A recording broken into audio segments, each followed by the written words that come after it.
Hi అండి. నమస్తే. నేను ఇవాళ శనగపప్పుతో మీకు సాంబార్ ఎలా చేసుకోవాలో చూపిస్తానండి. దీనికి ఒక గ్లాస్ శనగపప్పు, కందిపప్పు హాఫ్ గ్లాస్ కందిపప్పు తీసుకొని ఇలా కడుక్కొని పెట్టుకోవాలండి.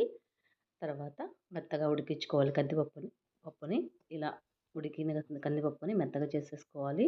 ఉడికిందో లేదో చెక్ చేస్తున్నానండి నేను. ఇలా మెత్తగా ఉడకాలండి. తర్వాత నేను బెండకాయలు, వంకాయలు, ములక్కాయలు కోసి పెట్టుకున్నానండి ముందే. కొంచెం చింతపట్టు నానబెట్టుకున్నానండి. ఇలా నేను ముందే సొరకాయలు, టమాటాలు, పచ్చిమిరపకాయలు కలిపి కోసుకొని పెట్టుకొని అందులో కొంచెం కారం, ఉప్పు, పసుపు వేసుకొని ఇలా కొంచెం సేపు తిప్పేసుకొని పొయ్యి మీద పెట్టుకోవాలండి.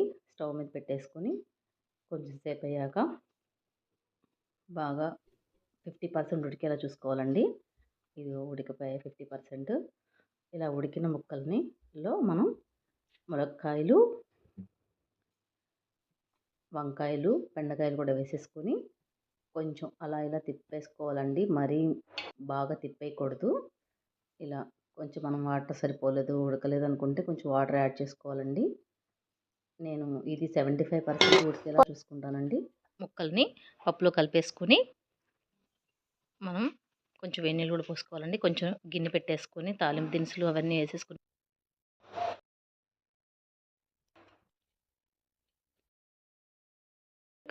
కరివేపాకు అన్నీ వేసేసుకొని ఉడికిన పప్పుని ఇలా కలిపేసుకోవాలండి.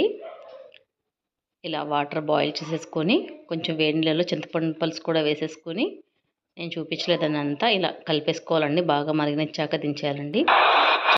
చాలా టేస్టీగా ఉంటుంది ఫ్రెండ్స్. ఒకసారి మీరు కూడా ట్రై చేసి చూడండి. ఇంతవరకు నా వీడియో చూసినందుకు చాలా thank you friends. Please subscribe my channel and support me friends.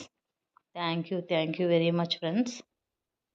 మీరు ఒకసారి ఇలా ట్రై చేసి చూడండి. చాలా అంటే చాలా బాగుంటుంది. పిల్లలు కూడా చాలా ఇష్టంగా తింటారు. కొత్తగా యూట్యూబ్ ఛానల్ స్టార్ట్ చేశాను ఫ్రెండ్స్.